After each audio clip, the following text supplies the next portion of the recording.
सोपल साहेब बोलतील. आपल्या सर्वांचे आवडते खासदार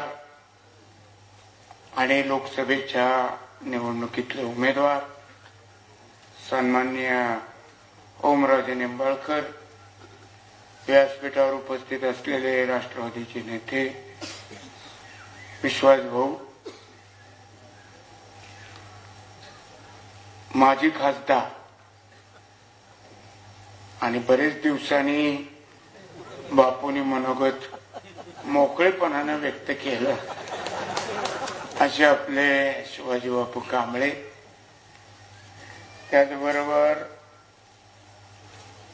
उपस्थित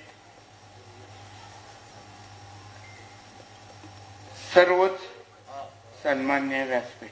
जास्त वेळ पडणार नाही, मी फिरून फिरून मला जरा टेम्परेचर आलंय आणि मी आलो नसतो तर त्याच्याबद्दल सुद्धा काहीतरी गैरसमज कोणाकडनं तर पासून तिला गेला असता. म्हणून मी सगळ्यांना सांगितलं, वकील साहेबाला, जाधव वकील साहेबाला, किंवा मी उशिरा येतो काशीद सरांना. आणि खोटं वाटलं तर हे बघा, मी सलाईन घेऊन आलेलो आहे. मगाशी भाऊनं सांगितलं की प्रेमात पडलो. आता माझे लग्न लहानपणीच ठरलेलं असल्यामुळं माझा प्रेम प्रकरणाचा म्हणण्यापेक्षा प्रेमभंगाचा रौप्य महोत्सव झाला. सगळे एकतर्फीन परत लक्षात यायचं. तुम्ही आहेतच तसे दादा, सगळ्यांना तुम्ही जीव लावला. 5 वर्ष फोन घेणे, कामाचे पत्र देणे, त्याचा पाठपुरावा करणे, खासदाराचं काम आम्ही पहिल्यांदाच या पद्धतीने सगळ्या भाषिकारांनी उगाच नाही कोण कुणाला निवडणुकीसाठी देणगे देत.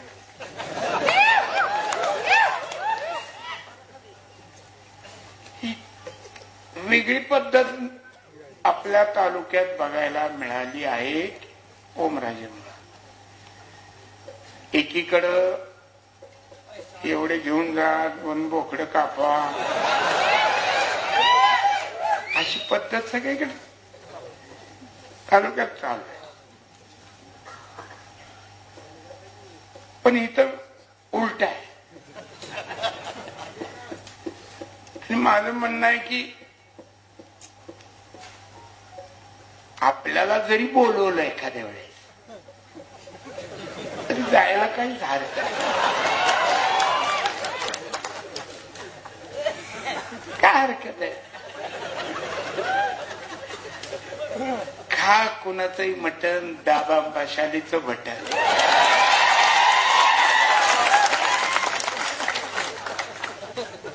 काय फरक पडतो?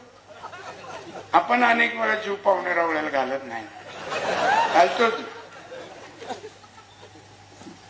ओमराजेच्या बाबतीत हा एक क्रांतिकारक बदल आमच्या तालुक्यात झाला आणि त्याच्याबद्दल मी तुमचे आभार मानतो की इथनं कुठल्याही निवडणुकीला जे कुणी उमेदवार वेगवेगळे उभे राहतील त्यांच्या सोयीचा झालेला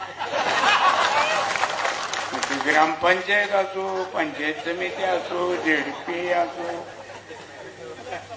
विधानसभा असो, नगरपालिका असो. खरंच आहे हो की शेवटी कार्यकर्त्याचा पिंड असल्याने माणसाला संधी कशी मिळणार? आता ते जाऊ द्या, पण आता सगळीकडं 2000 मिळाले का?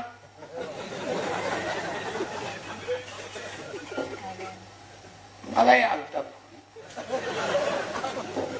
2000 मिळाले का? मी म्हणलं हो मिळाले. मग काय मत आहे? चांगलं मत आहे. आता फुकटात फोन गोड आवाजात एवढं बोलत होते मी म्हणलं बाई तू बोलत राहा, कानाला तरी पडेल.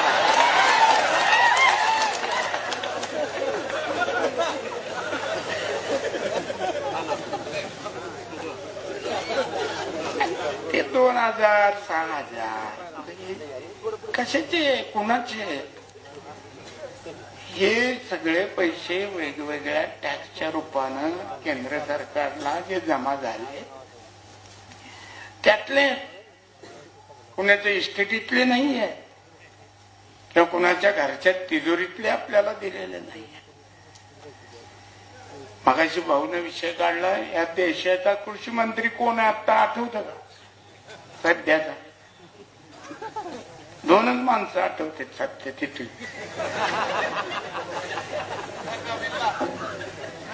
तसं म्हणून आपण काय करायचं, महेश पदावर आहे त्यांचाही सन्मान राखला पाहिजे. पण नको रे,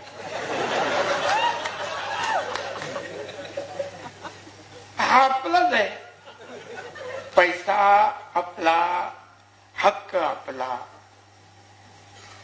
मी उदाहरण म्हणून सांगतो पवार साहेबांचं. मी पालकमंत्री होतो सोलापूर जिल्ह्यात आणि बागांचं नुकसान झालं. इथं कुसळमची लोक आलेत बघा सगळे, हे गणवा आहे की काय सुयोग आहे, बरीच जण आलेले. आल्याबद्दल आभार, सो खर्चाने आला.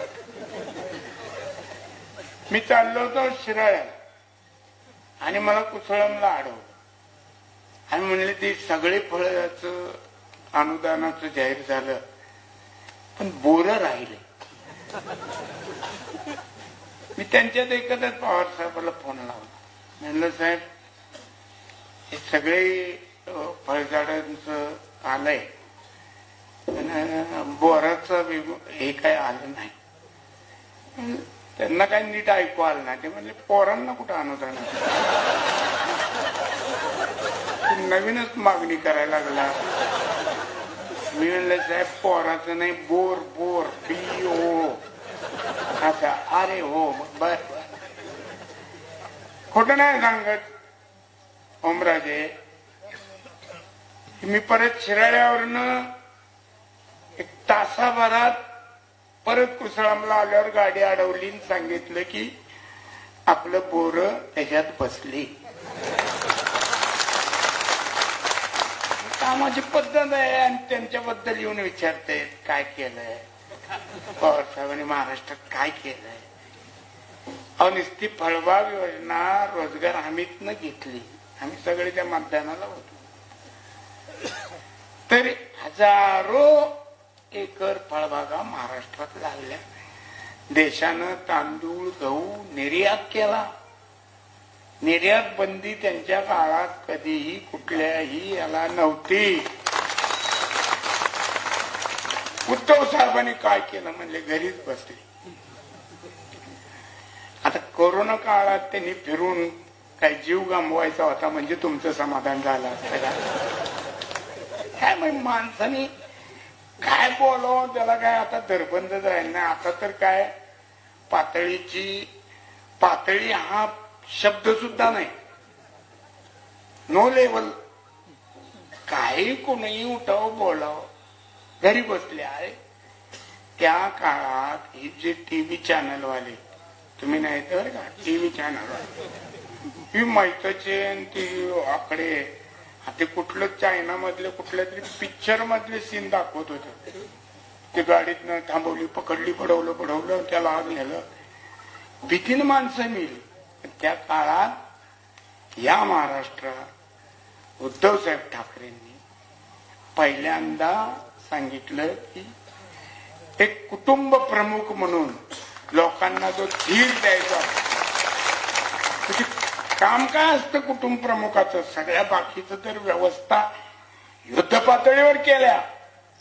पण जे त्यांचं टीव्हीवरनं सगळ्यांना भाषण ऐकायला मिळायचं, त्यामुळं बेदरलेल्या घाबरलेल्या माणसाला धीर वाटत होता आणि त्यामुळं धीरानं माणसांनी या सगळ्याला तोंड दिलं. राहुल गांधींना काही कळत नाही. पप्पू पप्पू म्हणून पूर्वी त्यांची टिंगल टावळी केली आणि ह्या पप्पूच कवा एक दिवस तुमच्या टाळक्यावर टप्पू मारेल त्याचा त्या माणसाने पहिल्यांदा हे संकट ओळखून सूचना केली केंद्राला की हा रोग काही भारतातला नाही, हा बाहेरनं येणारा रोग आहे, पहिल्यांदा बाहेरच्या विमान सेवा बंद करा. त्या केल्या नाहीत वेळेवर. त्याच्यामुळं अनेक ह्या आजाराची बाधा झालेली लोक भारतात आली आणि तो रोग पसरला. किती हाल झाले लोकांचे, ते सगळे विसरले. आणि दरवेळेस आता नव्या घोषणा आहेत, गॅरंट्या आहेत, वॉरंट्या आहेत. आता एका बल्बच्या दुकानात मी माझा मित्र असल्यामुळे बसलो होतो.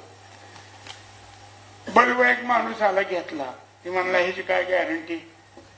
ते म्हणला थोड्या वेळाने माझीच गॅरंटी नाही, बल्बची कुठं देऊ म्हणला. खरं कोण सांगा ना मला, कशी कोणाची गॅरंटी काय? आणि पूर्वी दिलेल्या गॅरंट्या वॉरंट्याचं काय पदरात पडलं, काय झालं? असा सगळा प्रकार आहे. तुम्ही आता सगळेजण कुणी अडाणी राहिलेलं नाही. प्रत्येक जण ते प्रत्येकाच्या हातात हे आहे. त्या युट्यूबवर सगळ्याची भाषणं ऐकतो आपण, सगळं कळतं. टीव्ही पेक्षा त्याच्यात जास्त कळतं. लहान पोरं सुद्धा आता ते त्याच्यात तरबेज झालेली आहे. आणि त्यामुळं जास्त न बोलता तुम्हाला सगळ्याला विनंती करतो की त्या 7 तारखेला मशालीचं चिन्हा पुढचं बटन दाबून ओमराजांना जास्तीत जास्त मतानं विजयी करा, एवढे हात जोडून विनंती करतो. आणि 2 शब्द संपवतो. जय हिंद, जय महाराष्ट्र.